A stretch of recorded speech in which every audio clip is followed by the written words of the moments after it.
So Gears 1 shipped with kind of a handful of multiplayer modes, and in Gears 2 we're really upping the ante by shipping with many, many more. First off, we have this mode called Wingman, which is one of my personal favorites. It's basically 5 teams of 2 players, so it's kind of a mix of a free-for-all with a co-op versus experience. Then we have Guardian, which is essentially Assassination 2.0, in which each team has a leader, and if you take out the leader, the other team can no longer respawn. So that's the goal, is to basically, get rid of all the enemy forces. And then we have Submission, which was previously codenamed Meat Flag, in which there's a stranded character that's running around the map. It's essentially kind of like a one flag, capture the flag game type. Knock them down, take them hostage, drag them to another point, and win the round. And all of these modes coming together add up to kind of a very, very fun and tremendous multiplayer package. The first Gears was 4-on-4 for the multiplayer. We wanted to keep it small scale, we wanted to keep it intimate, and we decided to bump that up a little bit with Gears 2 to go to 5-on-5. 5 just seems like a good kind of number as far as, your average clan out there is about 5 people. We didn't really want to go to 6-on-6, 7-on-7, or even larger than that, because we believe that more can be better depending on the kind of game you're doing. If you're doing, for instance, a very large scale vehicular territory control type game type, that's cool. Gears isn't that game. Gears is more about getting in close, chainsawing somebody, performing an execution move, people crawling, trying to get away, taking cover. It's much more about that intimate violence, face-to-face experience where you're shooting characters that are very large and visible and not pixels on the horizon. If you look at the new executions we have in the game, there's one literally where Marcus kicks a Locust over and punches him in the face. It's almost like, mixed martial arts type moves that are kind of getting involved in a shooter. The various different ways that you can use the chainsaw for chainsaw duels, chainsawing people from behind, tagging grenades on walls and creating traps. It's very much about this in-your-face type action. My favorite execution is probably the neck snap.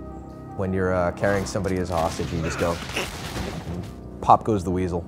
Gears 1 had a very, very cool and very tight control scheme, but upon shipping the game, we knew that we could do a lot better.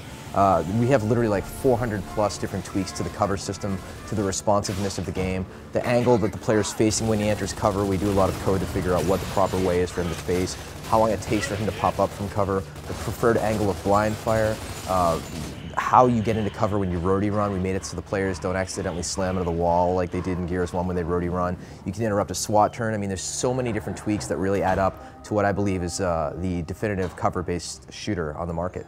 In the first Gears, we had the Hammer Burst, which is kind of a burst rifle, and it was a good weapon, but we felt like we could really kind of take that to the next level.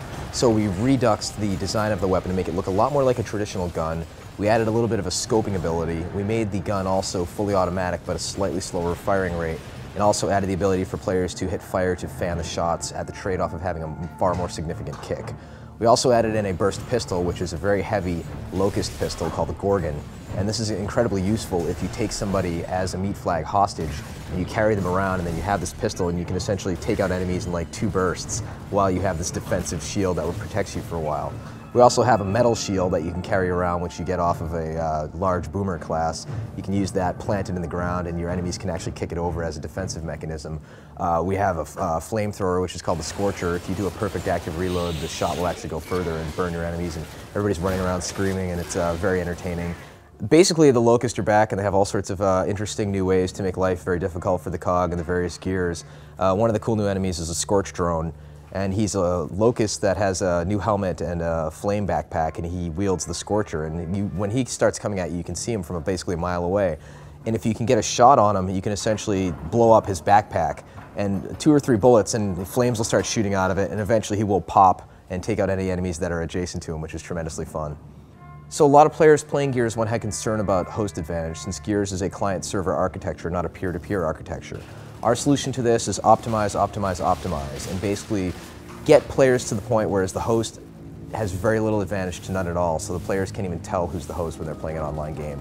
Part of that's the beauty of a party system, players all getting together and players just kind of joining up and having a better netcode and just polishing the hell out of the experience and making sure it shines. The Gears of War 2 is coming out this November when it gets a little bit chilly, so get ready.